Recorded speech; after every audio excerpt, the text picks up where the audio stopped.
Con la lista de oradores, tiene la palabra el señor representante Pablo Viana.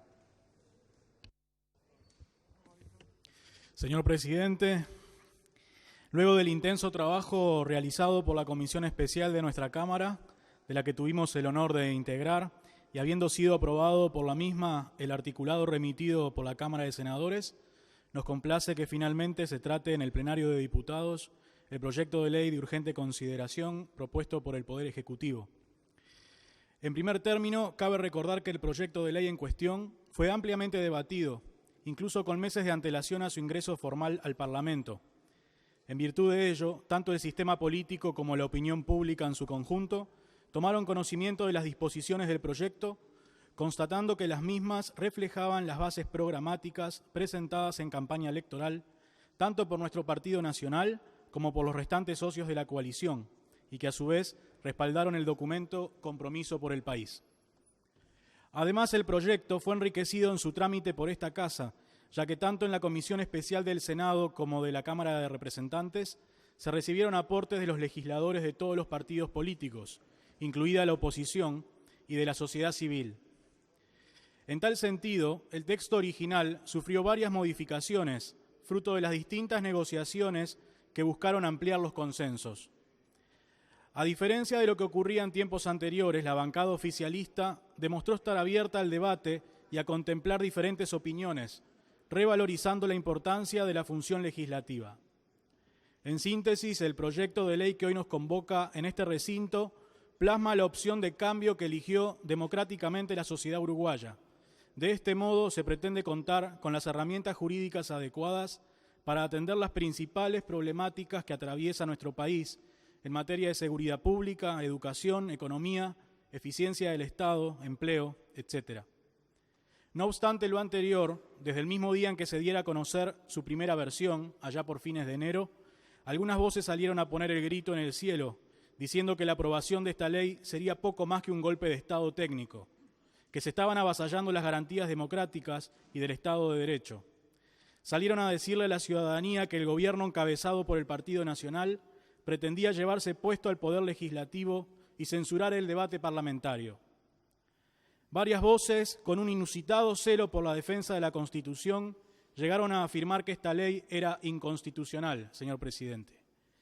Pero resulta que al final del día esta ley tan criticada tiene en todo el espectro político un amplio apoyo sobre los temas cruciales, donde nos jugamos el destino del país.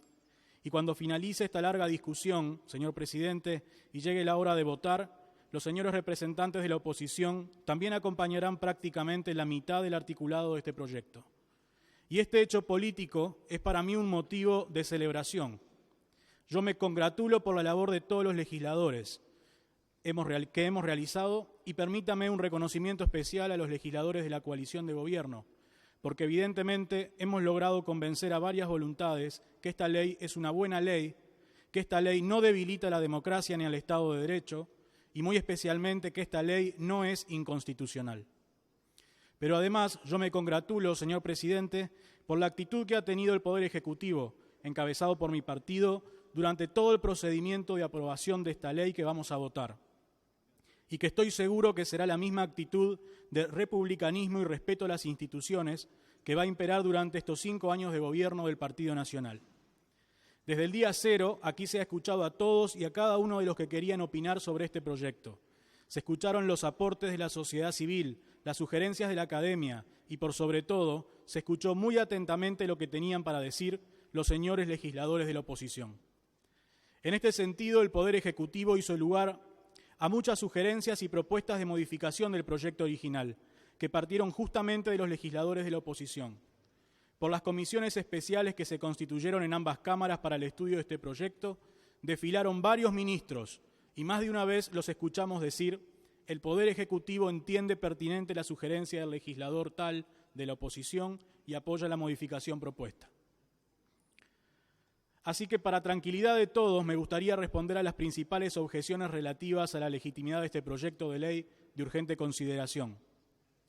En primer lugar, la declaratoria de urgente consideración de las leyes se encuentra prevista expresamente en la Constitución de la República desde la reforma de 1996, como una potestad del Poder Ejecutivo para darle un procedimiento de aprobación más rápido que el común a ciertos proyectos que éste remita al Parlamento.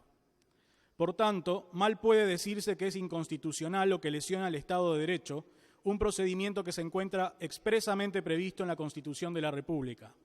Y tanto el Poder Ejecutivo como el Legislativo vienen cumpliendo al pie de la letra con el mandato del Constituyente. Otras voces han procurado fundar la supuesta inconstitucionalidad de este proyecto, diciendo del mismo que era demasiado extenso, que la cantidad de artículos que tenía y la cantidad de temas que abordaba no harían posible su estudio en los plazos constitucionalmente establecidos. ¿Que el proyecto aborda muchos temas? Es cierto, señor presidente, porque son muchos los aspectos de la realidad de nuestro país que exigen cambios transversales y urgentes. Pero yo le pido a esas otras voces que me citen un artículo de la Constitución de la República que impida incluir más de una temática en un proyecto de ley con declaratoria de urgente consideración o que establezca una extensión máxima para este tipo de proyectos. Me animo a decir, señor presidente, que no lo van a encontrar.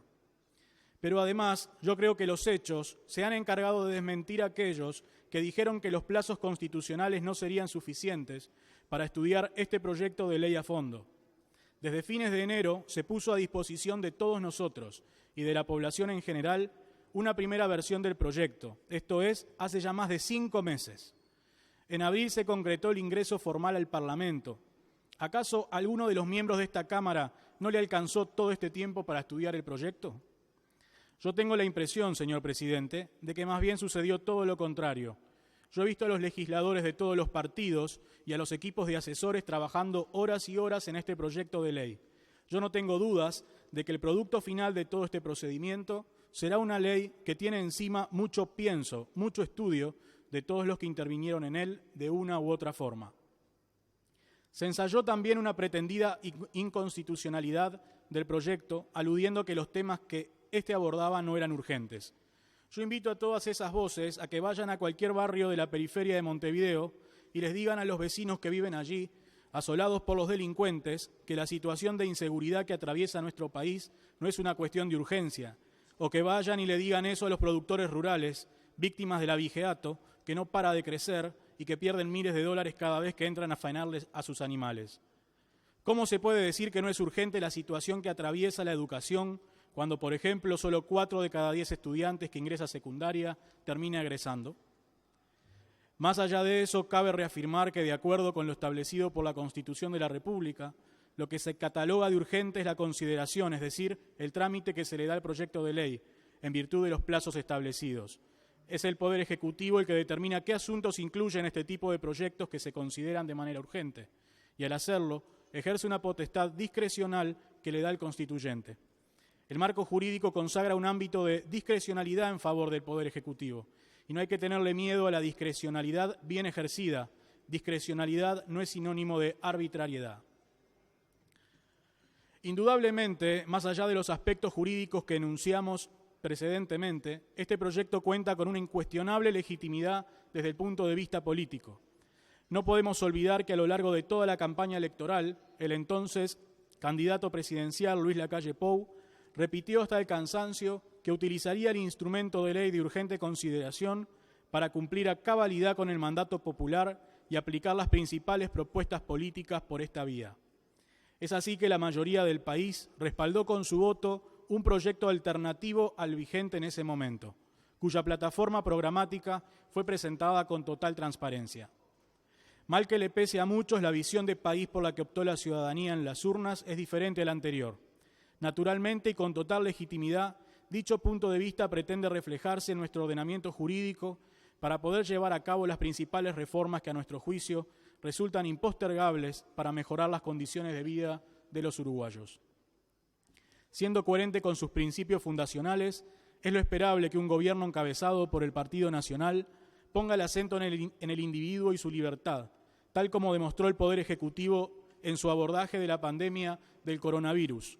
El propio presidente Luis Lacalle Pou hizo referencia a la importancia de este concepto en su discurso de asunción presidencial, advirtiendo que su accionar como gobernante estaría guiado por el valor supremo de la libertad en toda su expresión. Dicha visión del país, que pone el foco en la libertad del individuo, claramente se contrapone con la concepción colectivista que inspira a otros sectores políticos. En el pasado reciente, en reiteradas ocasiones, se antepuso el colectivo sobre el individuo, restringiendo fuertemente los ámbitos de la autonomía individual.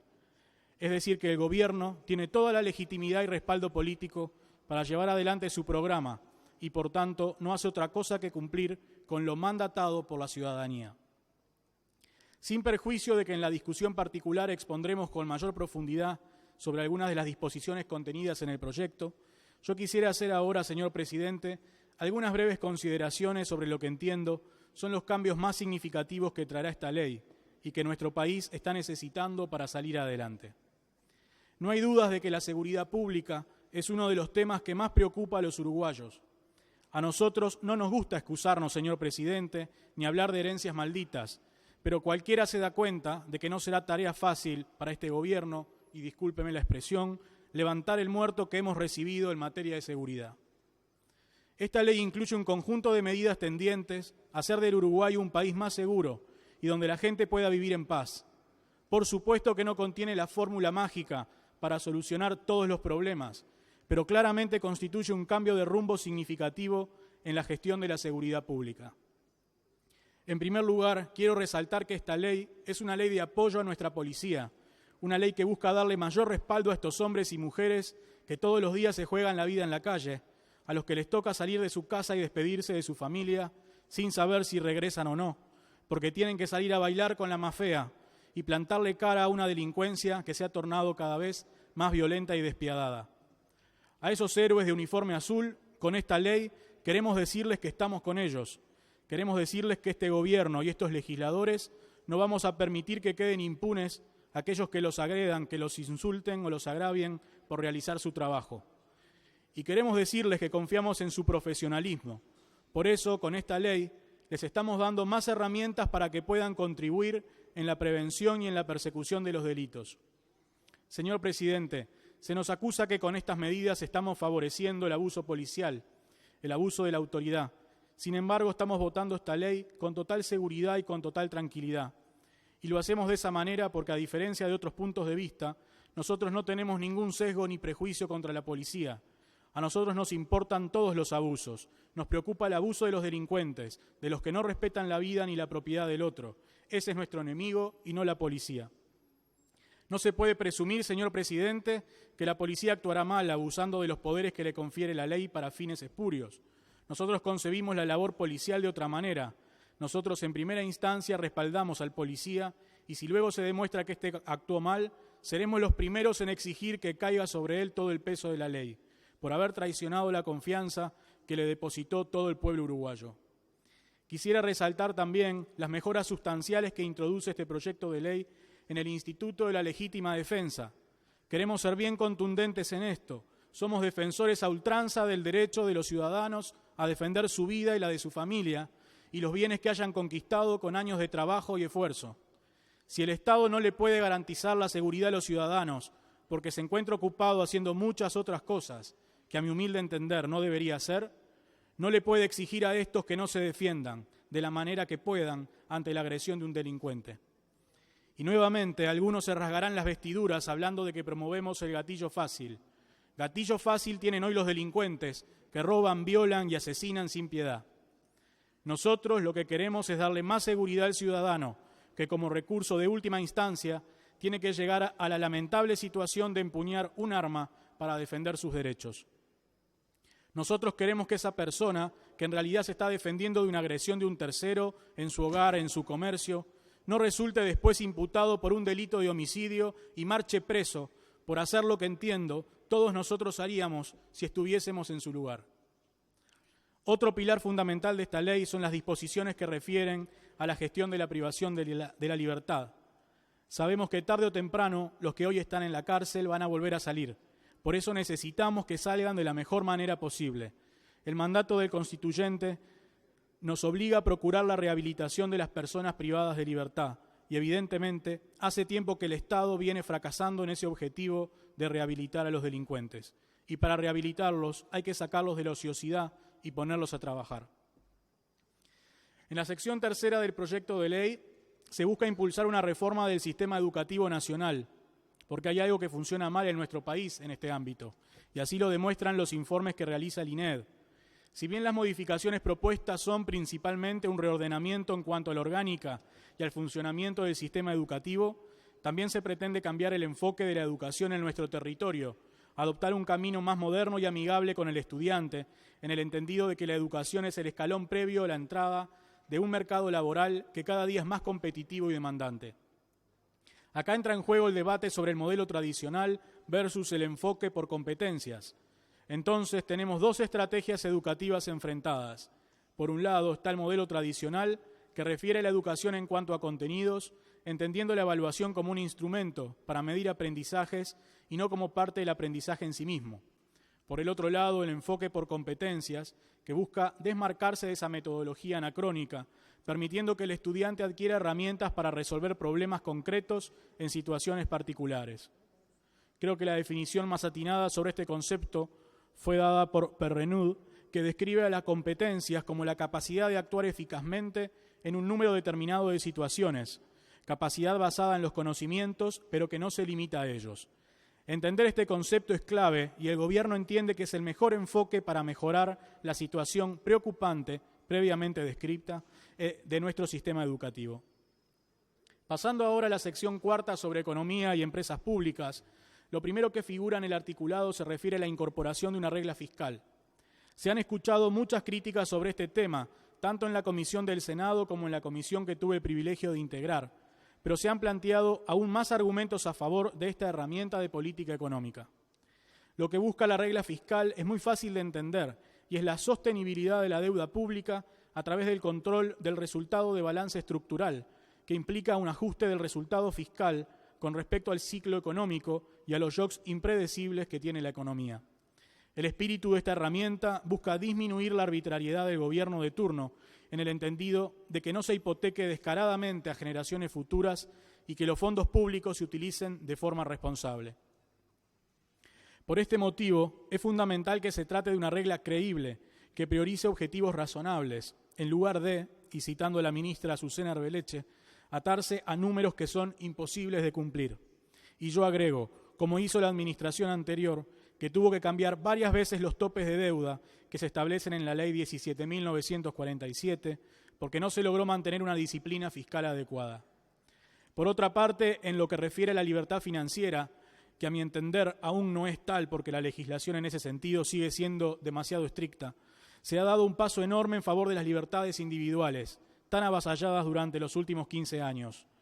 Aquí también hubo críticas muy enfáticas sobre los peligros de este capítulo, suponía, para prevenir el lavado de activos, pero entiendo que las comitivas de expertos en el tema despejaron las dudas sobre este aspecto.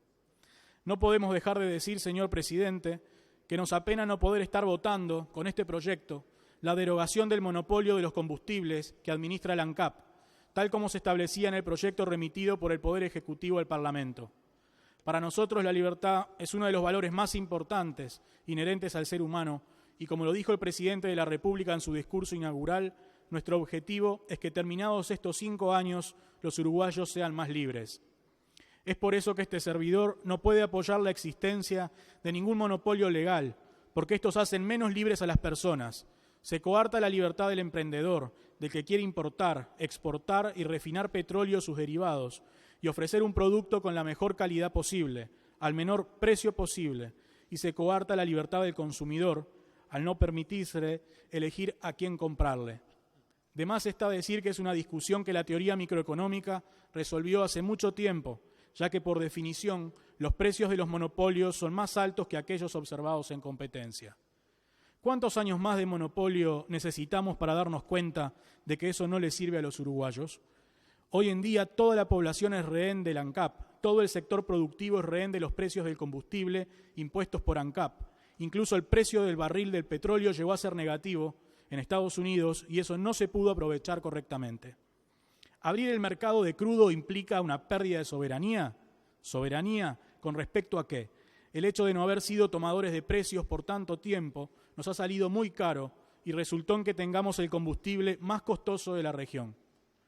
Es por eso que desde esta banca renuevo mi compromiso con el Poder Ejecutivo, con los ciudadanos que me votaron y también con los que no me votaron, de seguir trabajando para hacer posible la derogación de ese monopolio que le ha costado a los uruguayos miles de millones de dólares.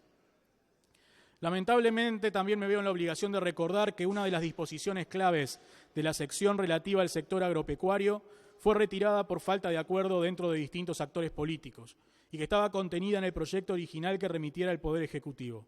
Se trataba de un artículo que ampliaba el elenco de sociedades comerciales habilitadas para ser titulares de inmuebles rurales y explotaciones agropecuarias. Con total franqueza, no compartimos la postura de estos actores, que persisten en la defensa de regulaciones restrictivas de la libertad de contratación y la libre empresa. Dichos reparos con las sociedades comerciales se asientan en la desconfianza del instrumento, que en realidad resulta una herramienta clave para el funcionamiento del mercado.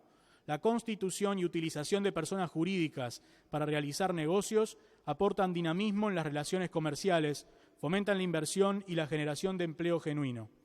En tal sentido, consideramos que se ha dejado pasar una excelente oportunidad para modificar una legislación que entendemos restrictiva y contraria al principio de libertad de contratación y libre empresa, que deben ser fundamentales en un Estado de Derecho. Con las cifras preocupantes de desempleo que tiene nuestro país, las que se ven agravadas por las consecuencias económicas que va dejando la crisis sanitaria, nosotros necesitamos a toda costa favorecer la generación de puestos de trabajo. Esto es algo que nos piden los habitantes de la capital y del interior del país. Y es realmente una pena que nos amputemos un instrumento que hubiese favorecido mucho la inversión en el sector agropecuario. En lo que respecta a la sección sobre relaciones laborales y seguridad social, consideramos muy pertinente la incorporación de una disposición a los efectos de garantizar la libertad de empresa, la libertad del trabajo y el derecho de propiedad. Tales derechos inherentes al ser humano se han visto fuertemente limitados por las ocupaciones, que en varias ocasiones han producido situaciones de extrema violencia, en especial contra los trabajadores que querían ingresar a su lugar de trabajo y eran atacados por los huelguistas. Del mismo modo, directores de empresas se vieron impedidos de disponer libremente de su emprendimiento e incluso padecieron la destrucción de mercaderías, entre otros perjuicios. Parte del cambio de rumbo por el que optó la ciudadanía en las elecciones nacionales implica restablecer la plena vigencia de los derechos fundamentales consagrados constitucionalmente. Paradójicamente, mientras que en 2006 el Poder Ejecutivo legitimó por decreto la ocupación en establecimientos privados, en 2010, durante la segunda administración del Frente Amplio, por el decreto 354 del 2010, se estableció un mecanismo célere para que en caso de ocupación de oficinas públicas por parte de trabajadores, los jerarcas de las dependencias puedan recurrir a la fuerza pública para proceder a la desocupación. Es decir, que el mismo Estado que avala una conducta en el sector privado no la tolera y la reprime en el sector público, lo que constituye una clara desventaja para los establecimientos privados. Toda la ciudadanía debe darse por enterada que se acabó la dictadura de unos pocos violentando la voluntad de la mayoría silenciosa. El Uruguay es un Estado de Derecho y en nuestro país respetamos las libertades individuales y los derechos consagrados en la Constitución y las leyes. Señor Presidente, en otro ámbito entendemos que garantizar la libertad de circulación es imprescindible para la convivencia pacífica. Desde nuestro punto de vista, no resulta admisible que invocando ciertos derechos se pretenda atropellar impunemente los derechos de los demás. Los piquetes no son otra cosa que la obstrucción de la libertad de circulación y de modo alguno pueden considerarse una forma de protesta pacífica. Como ya ha quedado demostrado en lamentables episodios recientes, este tipo de violencia genera una crispación social inconducente que no es compatible con una forma de organización social civilizada. En un Estado de Derecho, los conflictos deben resolverse por medios alternativos a la violencia, y para eso existen las instituciones. Por tanto, y aunque parezca obvio reafirmarlo, obstruir la libre circulación no es un derecho, sino que constituye una lesión de derechos y libertades constitucionalmente protegidas. Por eso apoyaremos convencidos los artículos de este proyecto que pretenden restablecer el orden y la vigencia de las leyes por sobre las conductas totalitarias de unos pocos. En suma, y para ir cerrando mi exposición, señor Presidente, consideramos que estamos votando un muy buen proyecto. Naturalmente que es perfectible y, como ya dijimos, hubiésemos preferido que se mantuvieran algunas de las disposiciones propuestas por el Poder Ejecutivo, que fueron retiradas en el transcurso de las negociaciones. Pero de todos modos, entendemos que el producto final denota una destacable calidad, tanto en los aspectos formales como sustanciales, lo que enaltece a este Parlamento. De igual manera, reafirmamos que las reformas contenidas en el presente proyecto, sin lugar a dudas, atienden los principales problemas que enfrenta la sociedad uruguaya, brindando los instrumentos jurídicos para su pronta solución. Consideramos un verdadero acierto la decisión del Gobierno de poner al Parlamento a trabajar desde el inicio de la legislatura, ya que la ciudadanía con toda razón reclamaba este esfuerzo de nuestra parte, que no es otra cosa que nuestro deber como representantes. Por último, le deseamos al Poder Ejecutivo el mayor de los éxitos en la implementación de tan ambiciosas pero necesarias reformas que emergen de este proyecto de ley. Muchas gracias.